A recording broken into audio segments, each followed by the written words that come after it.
because she is such an embodiment of the Divine Feminine and such a beautiful Shakti at the ashram. Like I said, there's no introduction and no amount of words that will probably do justice to a proper introduction. But once she speaks and once you hear her, you'll have that connection and that understanding for yourself. Che Gange.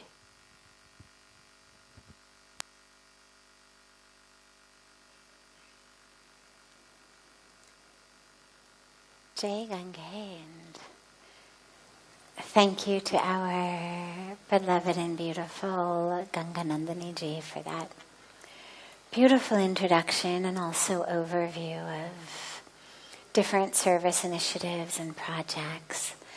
So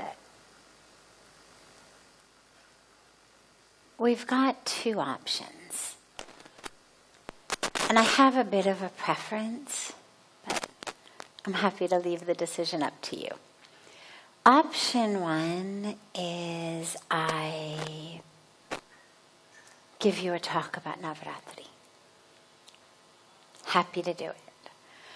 But option two is that instead of that, we simply create the spaciousness here for you all to ask any questions that you may have.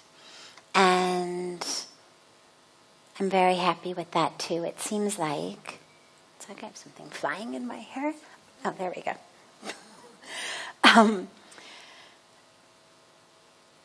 That might be even more interesting to you, but not necessarily. So I don't want to make that decision on your behalf. What are your feelings? Yes. I'm sorry? Second one, okay. Other thoughts? Second one? Both, okay.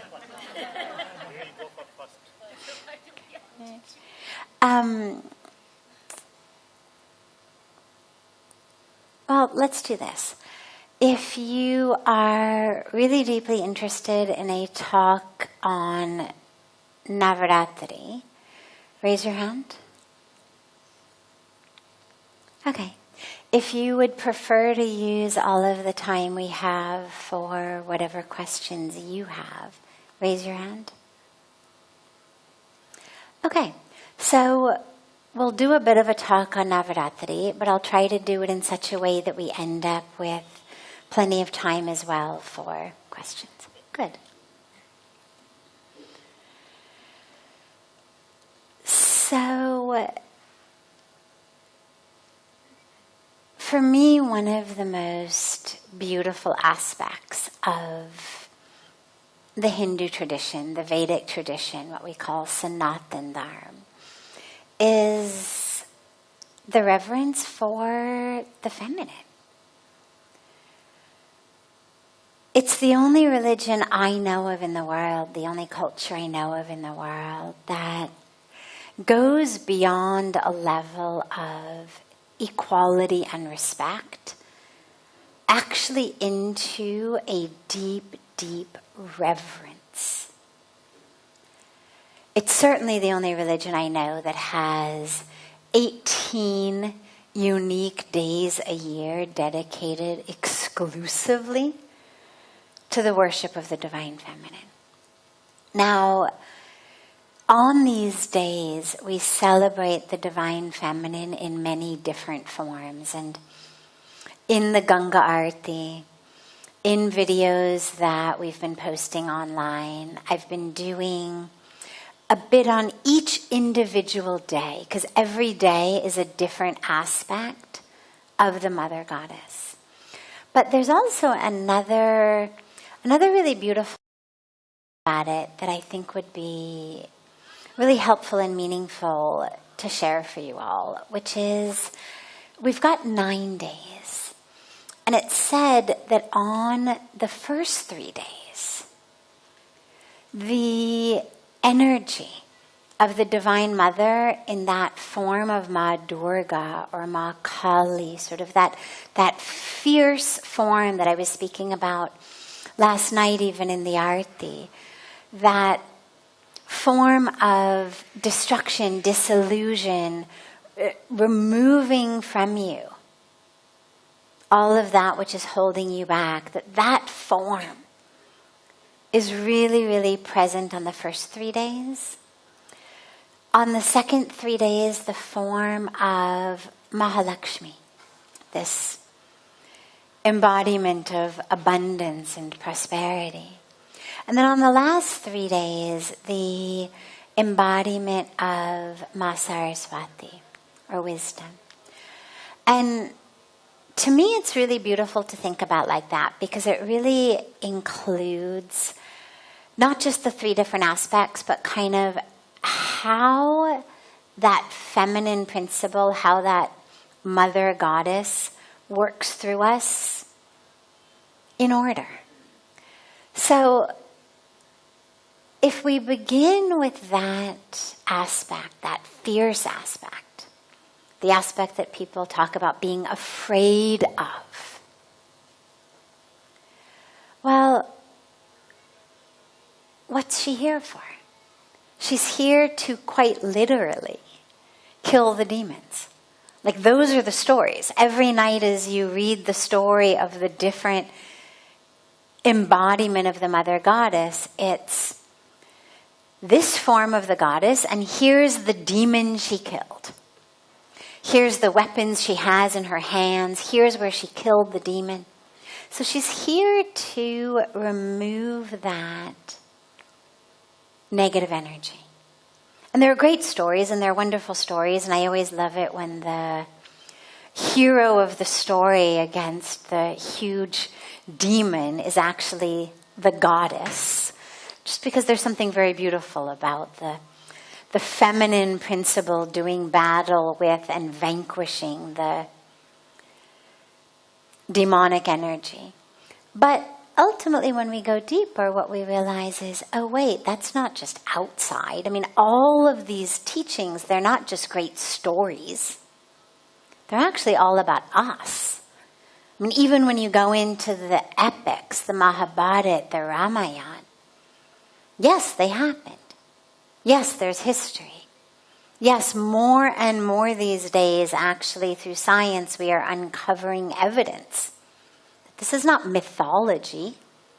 These are not parables that somebody made up just to teach lessons, but actually there's historical facts in alignment with the epics. But even along with historical facts, what we've got on an even deeper level is, what does it mean today? What does it mean to me?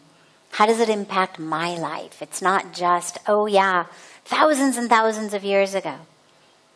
In this land we call Kurukshetra, or in this land we call Ayodhya or Lanka, this happened. But what does that mean to me today?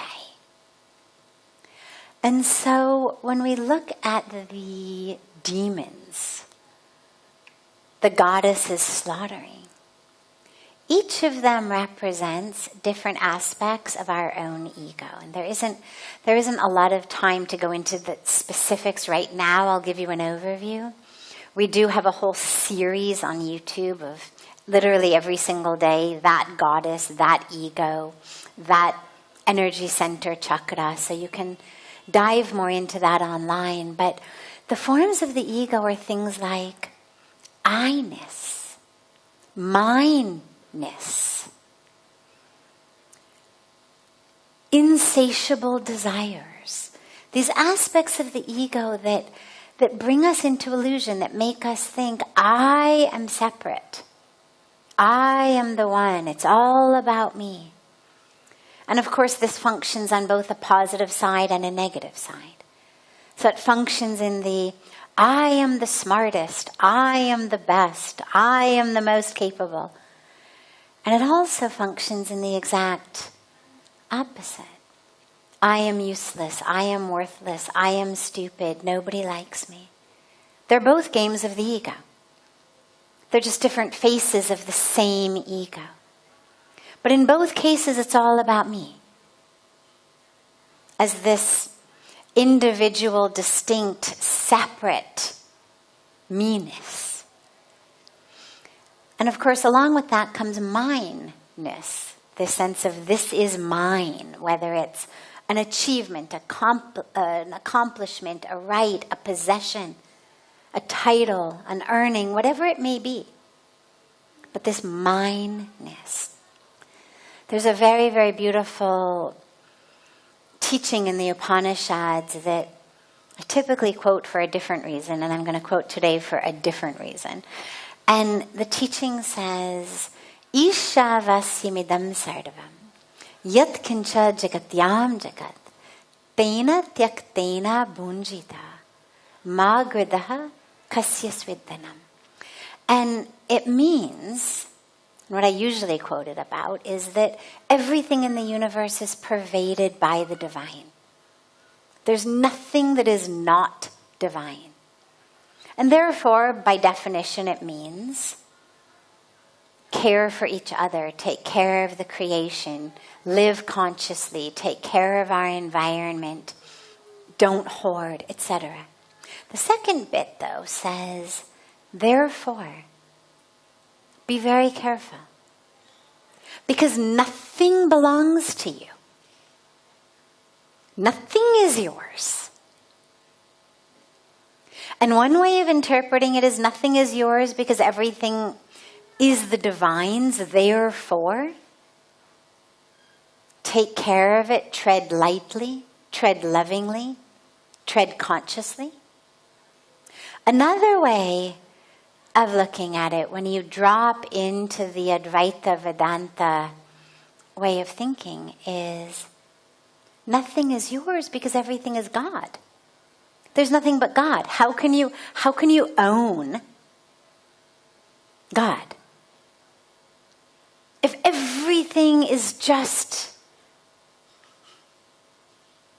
one supreme reality, and we are all just reflections of that same one supreme reality, how can something be yours? There's not even individual things to claim as things. To assume something is mine must be predicated on the idea that it's actually a distinct thing that one could claim ownership over. And that core teaching of Vedanta says there is nothing but the divine. There is nothing but consciousness, nothing but the supreme reality. So get out of your head, for God's sakes.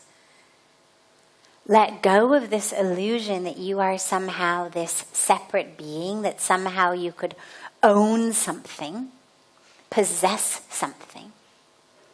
So these are aspects of what we call ego. In the West, in English, when we talk about ego, we usually just mean arrogance, like, oh, that person is really egotistic, like they're so full of themselves. But ego is actually bigger than that and vaster than that. It's the whole sense of me as a separate individual. It's the whole sense of me as the story I tell myself about me. Here's where I'm from. Here's what my childhood was like. Here's the things I'm good at. Here's the things I'm not good at. Here's what I've achieved. Here are all of my issues and complexes. Here are my skills. Here's what I'm great at. Here's what I want to learn. Here's what I need. Here's what I want. Here are the gifts I have to share. Like all of that. The places where we feel abundant, and also the places where we feel like we're lacking.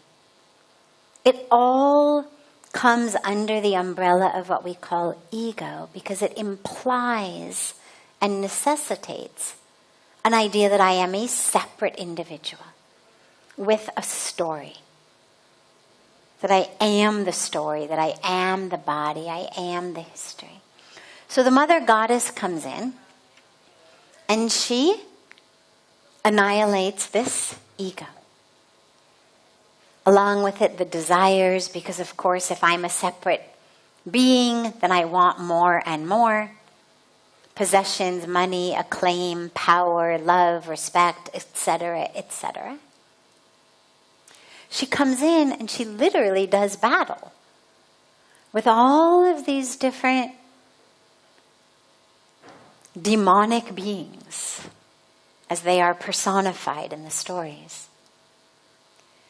But within us, what it really is, it's a letting go. I mean, think about being a kid and your mom, you've been outside playing in the dirt and you're so happy and you come in and mom takes a sponge and she scrubs you in the bathtub with a sponge. Now, there's something universal about kids and baths, which is, for some reason, they seem to hate them.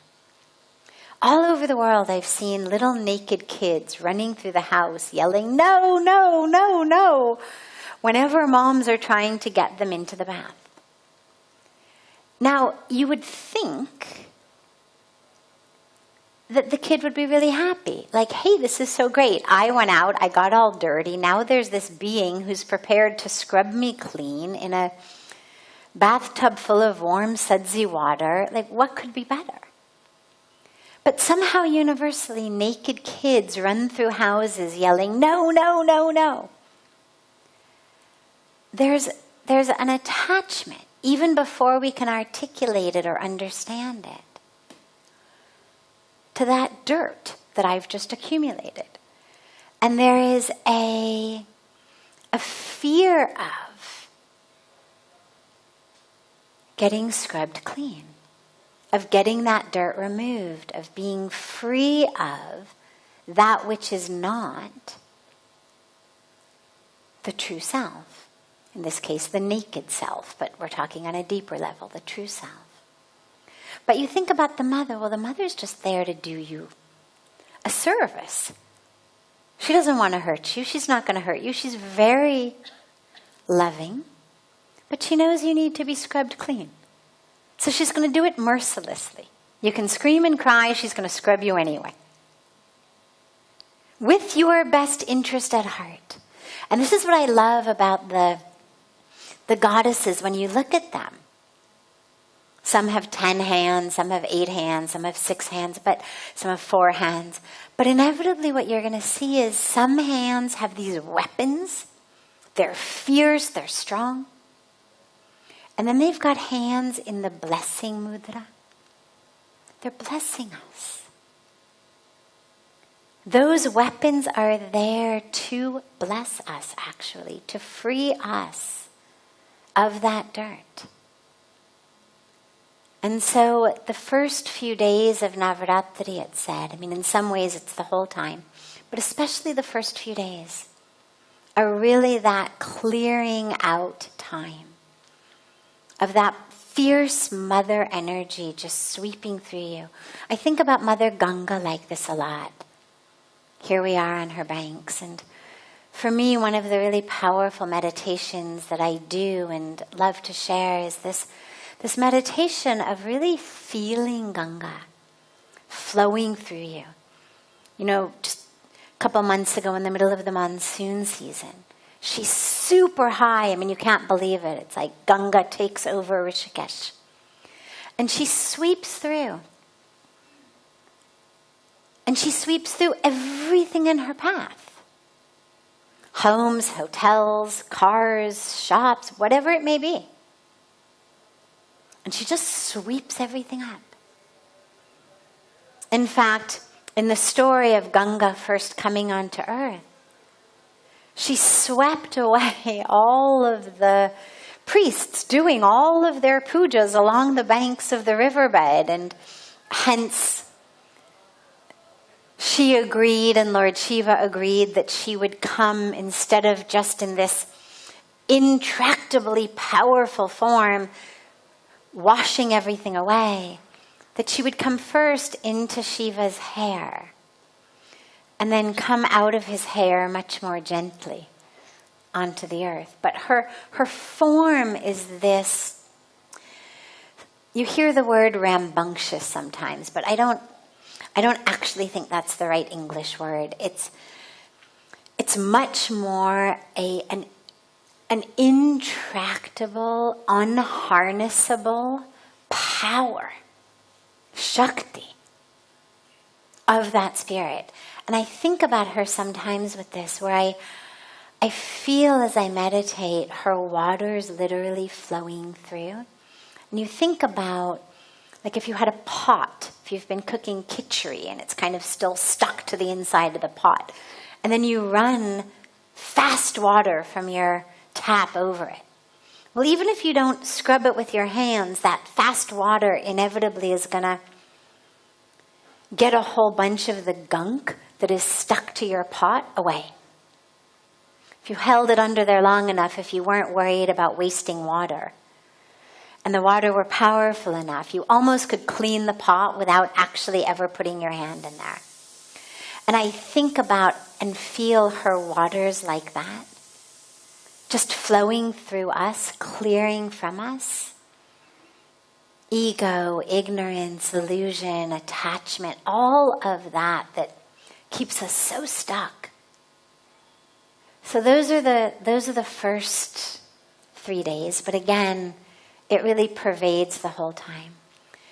And then the second 3 days are said to be really powerful for the worship of Mahalakshmi, whom of course we will worship with great love and excitement and lots of energy in a couple of weeks on Diwali. But Mahalakshmi she's the goddess of prosperity, of abundance.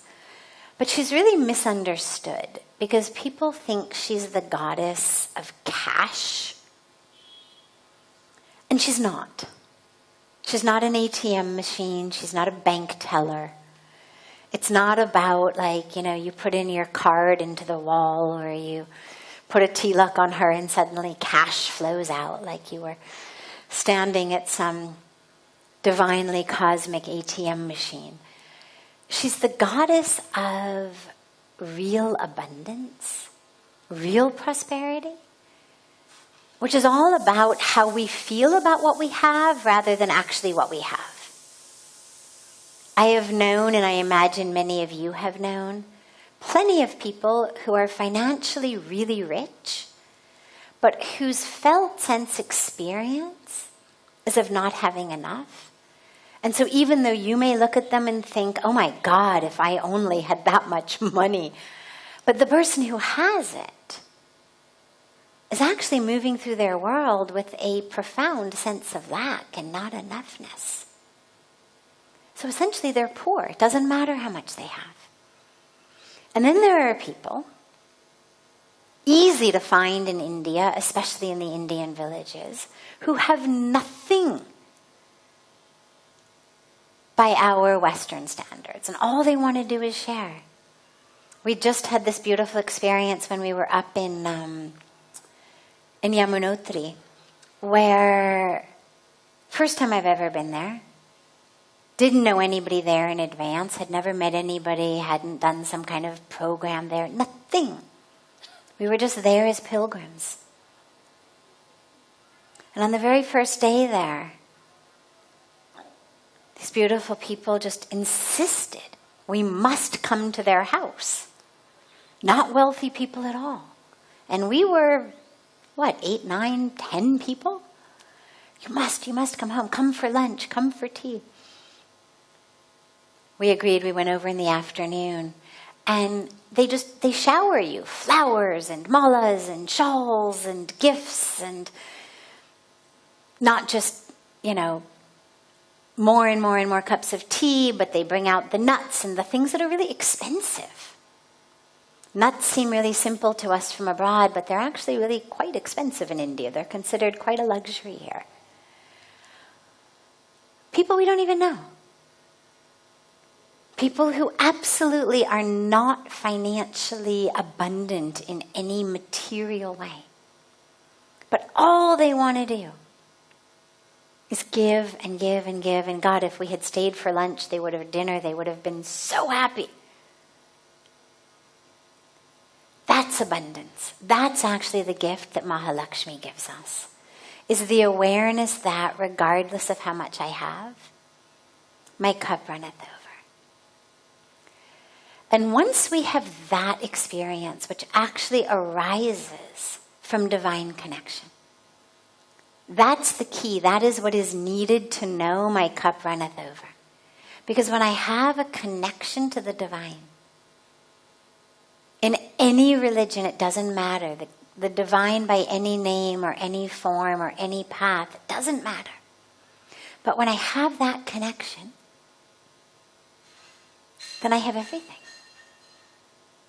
Then I have everything. There's a great story that Puja Swamiji told me, God, like within the first month of me being here.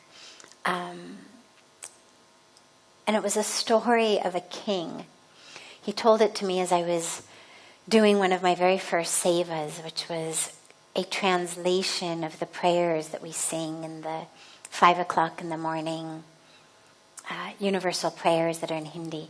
So he had me do a translation, and I didn't know anything. Zero about, obviously, the Hindi language, but zero about India, Hinduism, nothing I knew. So he had to make everything very, very simple for me. So in one of the prayers, it's just talking about, God, you are everything. You are everything. I am nothing. You are everything. I just want you in my life. And so Puja Swamiji said, there was a king. And the king had many wives, as kings used to do. And the king had gone off to conquer other lands. Again, as kings used to do. And as he was about to leave to come back home, he sent a message to all of his wives to send him a list of whatever they wanted. Fine silks, jewels, spices, the sorts of things one could imagine if one were a queen at that time, that you might want your husband, the king, to bring you back from far-off lands. And all of the queens sent back lists except one, who sent back a piece of paper that just had the number 1 written on it. And the king says to his minister, king was a very good man, but not a super brilliant man. So he says to his minister, who traditionally were always the wise men who would advise the king, typically very spiritual men, sages, rishis. So he says to his minister, she is stupid. What does this mean, 1? Everybody else understood. They made a list. 1? What is 1? And the minister says, by 1 she means you are her number 1. She just wants you. And the king says, oh. So he sends carriages with the silks and the gems and the spices to his other queens. And he goes personally to that queen. And as Puja Swamiji said at that time, I can still hear his voice. He says, and of course, wherever the king goes, everything goes. Obviously, all of the carriages, all of the everything is going to follow where the king is. And the message, of course, had nothing to do with kings and saris and spices and jewels, and everything to do with God. That when we want from God something, we may get it. God might answer our prayers. Oh God, I want an A on this exam. Oh God, give me this job or this house or this, partner in life. We may get it. But ultimately, the highest and most beautiful and important prayer is just, oh God, I want you. And then, of course, as a beautiful byproduct, wherever God goes, well, everything goes. Where the king is, all of the carriages are there. So Mahalakshmi is that goddess who gives us that divine connection, that experience of being one with God, in which we know everything is there. And then the last 3 days, out of that beautiful experience and awareness of abundance and fullness, comes wisdom. Ma Saraswati. She's the goddess of not facts and figures, but really deep wisdom and what we would call gyan. And that gyan can only arise when first we've been emptied in the first few days by Ma Durga, by Ma Kali, of all of that blocks Gyan from us. We might be seated at the feet of the most enlightened Guru, the most enlightened Master. But if we are stuck in our minds with what we think we know or who we think we are, what we think we need, we can't get anything. We may read all of the books, we may learn everything, we may do everything. But if there's no room for that gyan to flow, can't come in. It's like the tap is on, but your bucket is upside down. Right? You've noticed in India, we bathe from buckets. So you turn on the tap and you put the bucket. But if the bucket is upside down, even if the tap is on, you're not going to get any water. And so, Ma Durga, Ma Kali, you can think of them really as the ones who kind of help us get our bucket the right way up, so that we can really absorb and benefit from and be transformed by that wisdom. So these last few days are days dedicated to the real wisdom. Who am I? Who am I? And that awareness of each of us both as undivided spirit, soul, divinity, consciousness, but also each of us with very beautiful opportunities to play in service as instruments. That aspect that goes hand in hand, inextricably linked with Gyan, is karma. And that way of having every action be that which is done out of yoga, out of an awareness of, an experience of union and oneness and truth. That every action we do, it's not, oh yeah, Saturday morning volunteered at the battered women's home for an hour. Okay, karma yoga, check. It's not that. I mean, that's great. We all should volunteer at battered women's shelters. But the point is, karma yoga, our service is, it's every minute, it's every moment. It's a constant question to God. How can I help? How can I help? How can I help? How can I help? We may not always know the answer, but as long as we ask the question, we're opening ourselves to that. And of course, this is the same as that beautiful prayer of St. Francis of Assisi. It's not just a Hindu teaching, it's a universal divine teaching. Oh God, make me an instrument of thy grace, an instrument of thy mercy. Right? Let me, where there is darkness, let me bring light. Where there is despair, hope.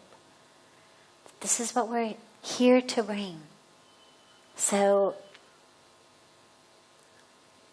during these beautiful days, don't worry if you're kind of out of order or jumping in the middle, it's okay. Of course, all of the aspects of the Divine Mother are one anyway. But just recognize that these are really the three aspects that are happening through us and in the energy of the universe at the moment for us to tap into. So with that overview of Navratri, I'm very happy to open it up to any questions that any of you might have. Yes.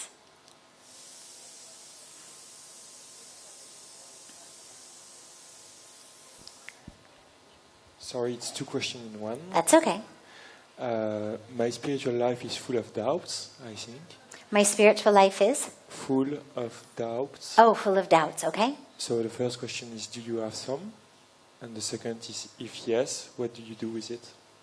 Beautiful. His spiritual life is full of doubts.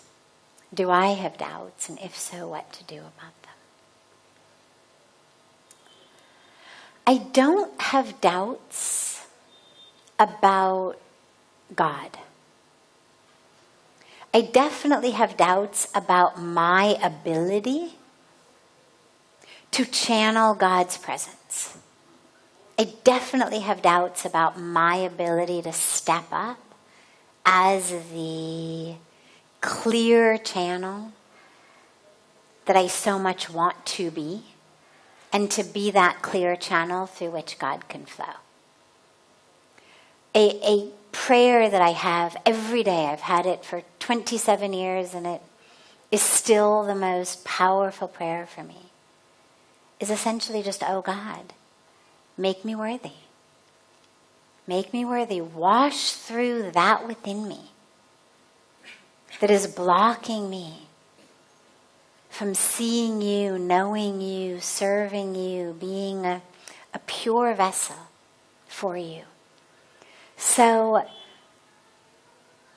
I don't doubt the existence of, the presence of, the perfection of, but I would very much love to continue to be able, even in an expedited way, to refine the instrument with which I am able to understand and interact with that divine.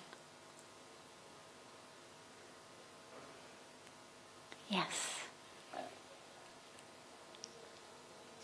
Yes. Jai Gange, pranam. Pranam. Primarily, I have again two questions. Can you please? hold the mic just a little closer? Yeah. Yeah, thank you. Thank you. Again, I do have two questions, please. That's okay. Primarily, being here, it's such a breathable, freedom, liberated feeling. But why doesn't the same feel when we're back home? And routines and responsibilities seems to be so burdensome on a daily basis. Yeah. How do we actually, cruise through it with the divine's intervention, please? Great. So this is a really common and really important question. People come here, God, it's so peaceful, it's so beautiful, it's so divine. I feel so peaceful and connected and divine. Why do I not feel that when I go back? A lot of it has to do with consciousness. A very dear and beloved friend of mine and a very renowned researcher and author and teacher named Dr. Bruce Lipton speaks about something he calls the honeymoon effect. Now he talks about it actually as a honeymoon, but I'm going to bring it into our spiritual practice in a moment. And the honeymoon effect that he talks about is how when you're first in a relationship and you have a honeymoon phase, everything is perfect and oh my God, you just love each other so much. And you melt and you merge into that love of each other. And then fast forward a few years or sometimes even maybe just a few months. And you're dealing with who's going to grocery shop, who's going to take out the trash, which school the kids are going to go to, whose turn it is to do what. And suddenly you seem to have fallen out of love. And he speaks about the way of getting back into that honeymoon phase, being that it's all about conscious mind versus subconscious mind. And when we bring it into spirituality, it's actually exactly the same thing. Actually, even more so. Because with another human being, you might actually decide at some point you don't like them after all. I mean, it certainly is possible that that person whom you thought you were in love with turns out to be uniquely unworthy of your love or liking. I mean, you may decide that they're not nearly as honest or caring or compassionate or loving or open or spiritual or giving or any of these things that they had sort of pretended to be. But with God, that never happens. So spiritually, it's interesting because, You can never really blame the other one. It's like, well, it's your fault. I mean, you used to be so much nicer. Right? I mean, we can't really say that to God. What happens with us is, when you're in a place like this, you're very anchored in your conscious mind. There's not a lot to distract you. Yes, these days we now have our phones, but chances are you're on them a lot less than you are when you're back in your other world. And you're able to just actually be here right now. To be in this beautiful morning, this beautiful sunshine, this beautiful air, this beautiful satsang. You get up, you're able to be in a yoga posture, to be in a meditative experience, to be walking on the banks of Ganga. You're fully present. In that full presence, you experience real happiness, peace, connection, divine presence, because that divine presence is always there. We just don't tap into it. But you're here, and when you're here, then everything is beautiful, because I'm here. The dilemma happens when you go back and you get distracted and there's errands to run and things to do and our minds are all over the place. So we're never actually there. God is still there. That peace, that joy, that meaning, that divinity, that connection is still there, but we are no longer there. We are all stuck in to-do lists and errands and fights in the office place or fights in the home or fights with the neighbors or inundated with the news that we get every day when we turn on our phone or whatever it may be. So we're not there. The way to hold on to this experience is learn how to be present. So that when you go back, you can stay present. Really practice conscious mindfulness, conscious being present, conscious awareness, so that you develop a skill that when you go back, you can keep tapping into. Yeah. Yes. I want to know the difference between soul, human soul, and supreme soul. Sometimes they confuse. They call Atma, Jivatma, and Paramatma. Okay. So if you can explain the difference between them, please. Thank you. So Atma means soul. And there's different ways that we speak about the soul. One is the Jivatma, which is this individual soul. That aspect which takes this form.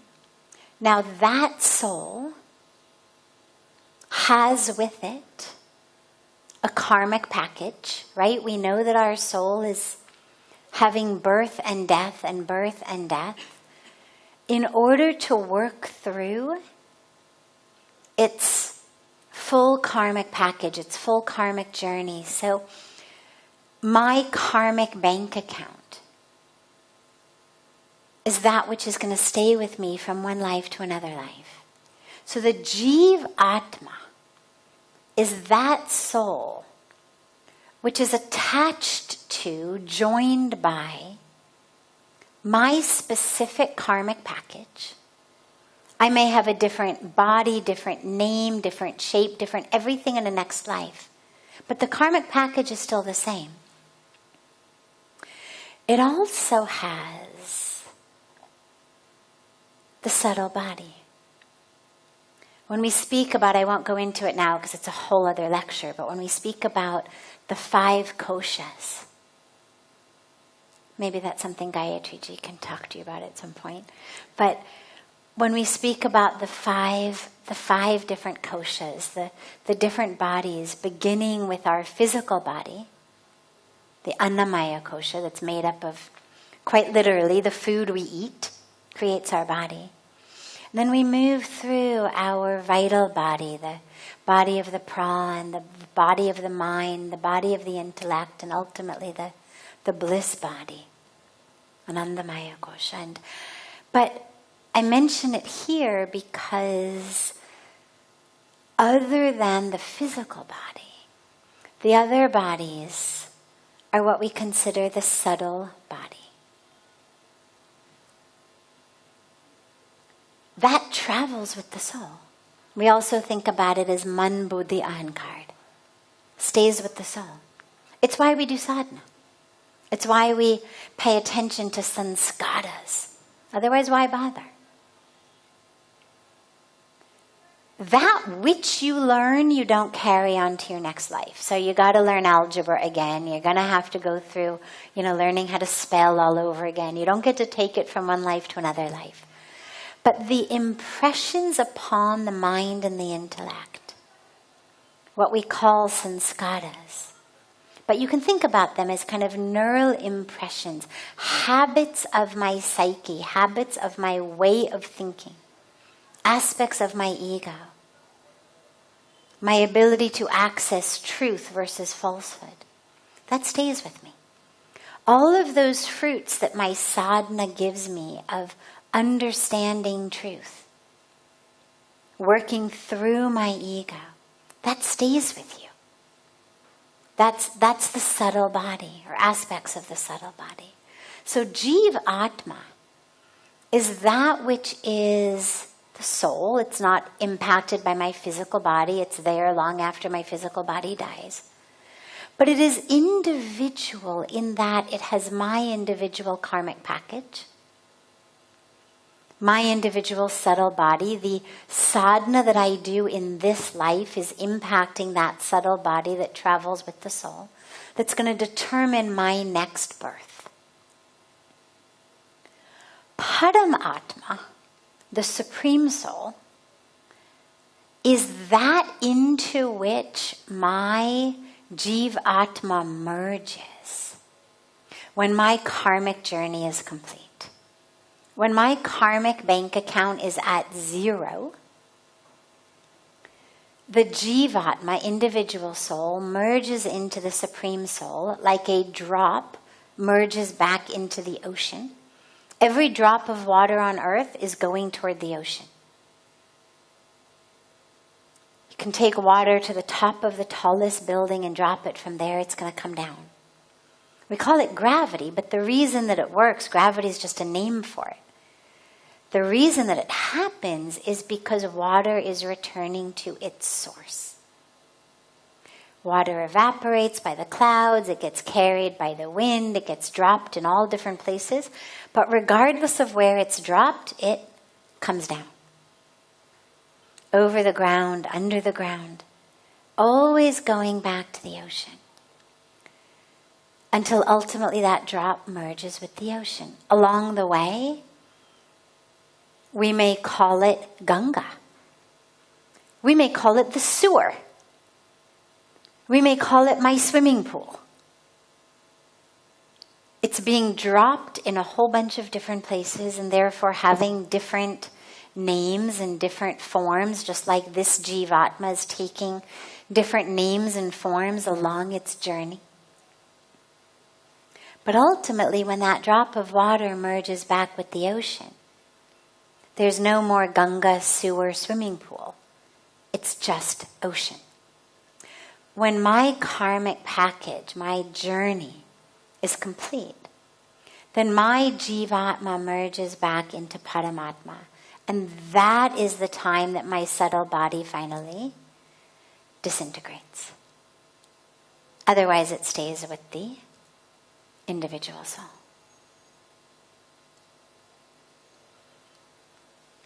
Other questions? Thank you. Yes, yeah.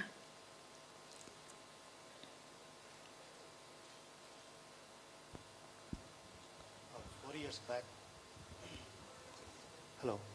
4 years back, I left my job and came to this place, and it started my spiritual journey. Wonderful. most of the time I spend in yoga, meditation, and normal work, and I'm very happy with that also. But many times I feel that I'm searching for something, although I'm happy, and I don't know what I'm searching for. Great. So, this is a great question, because a lot of people think, God, if I could just be free of my job. If I could just quit my job. Or if I could just be free of the responsibilities that weigh me down. Then I would be enlightened. Then I would be fully happy. Even forget enlightened, at least I would be happy. Then I would feel full. 4 years ago, he left his job, dedicated himself fully to a spiritual practice, and is wondering, what is it I'm missing?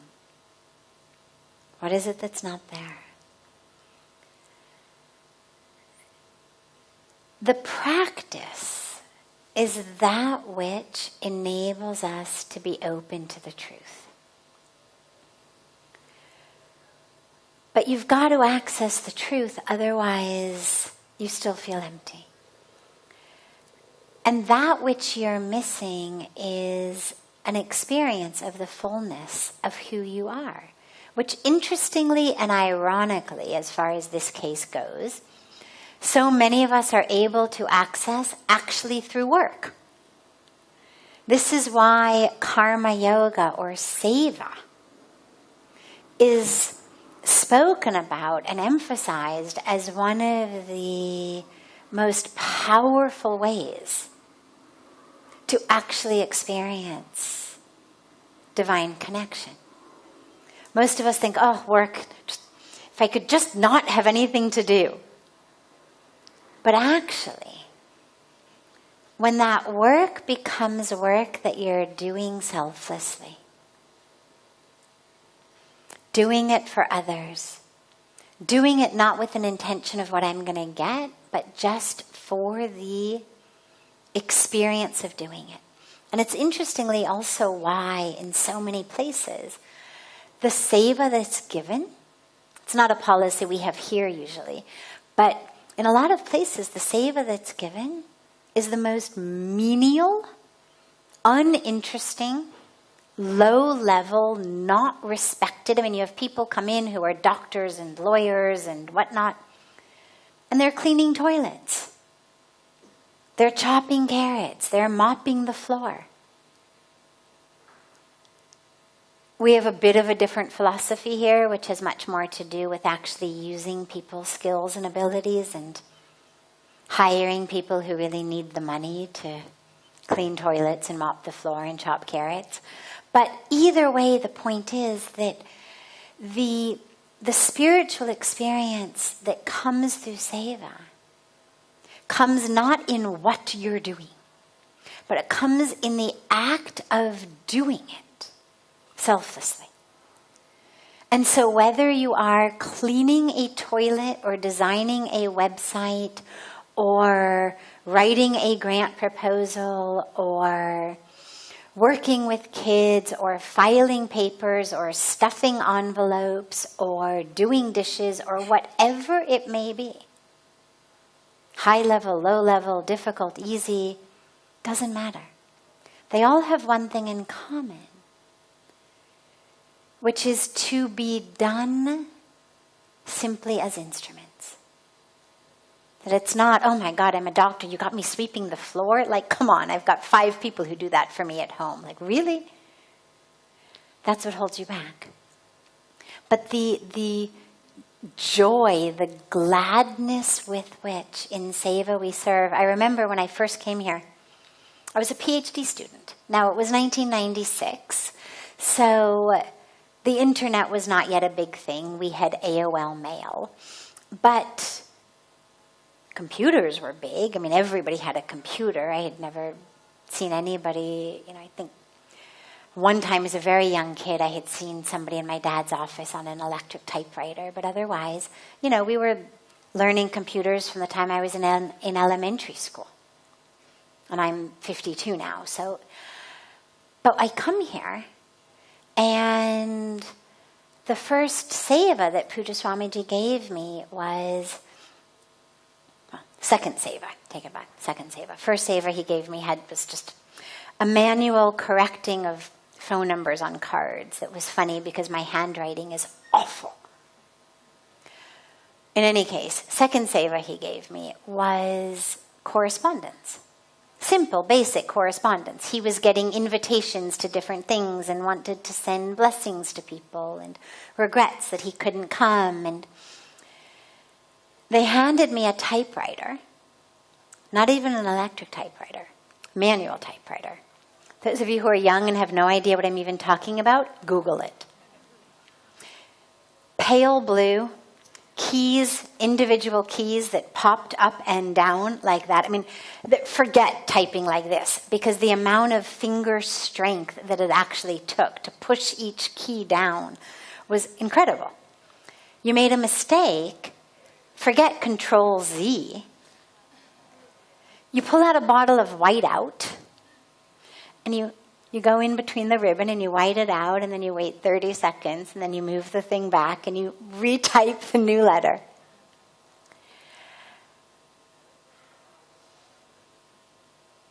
I had been working on a computer as a PhD student. I was now on a manual typewriter doing the most very basic of correspondence, like Puja Swamiji is so sorry that he can't attend this beautiful function. He sends you his love and blessings. And I was exuberant. I mean, ecstatic. It was the best work I had ever done. And my friends couldn't believe it. When I finally got an electric typewriter, I started writing letters home, but I couldn't even bear to do that on the manual one. But when I started writing home and sharing with people what I was doing, they couldn't believe it. Like, you're enjoying what? You're doing what? You're spending your day what? Because as long as you see it as work, then it's all about the excitement or the enjoyment or the self-value that we see in what we're doing. But when it's seva, then it's just this exuberant ability to just be an instrument. And whether it's making a cup of tea, whether it's cleaning a toilet, whether it's chopping a carrot, whether it's writing letters, whatever it may be, it brings you that ecstasy that we don't get in just pure, exclusive, seated sadhana or yoga on the mat. And it's why that practice of karma yoga is so critical and so important. So see what you can get involved in. See the ways that you can be an instrument, and see whether that brings in the missing piece. Wonderful. I don't have any idea what time it is. It doesn't really matter, except you all do have lunch at some point. What time is it? 12:38. Okay, lovely. Well, we are on time by Indian standards. It's time for your lunch. Have a beautiful lunch. And I look forward to seeing you all in the Arati and then the Satsang again this evening. And I hope you're all having a beautiful, beautiful, beautiful Navratri. And thank you for being with us for this retreat.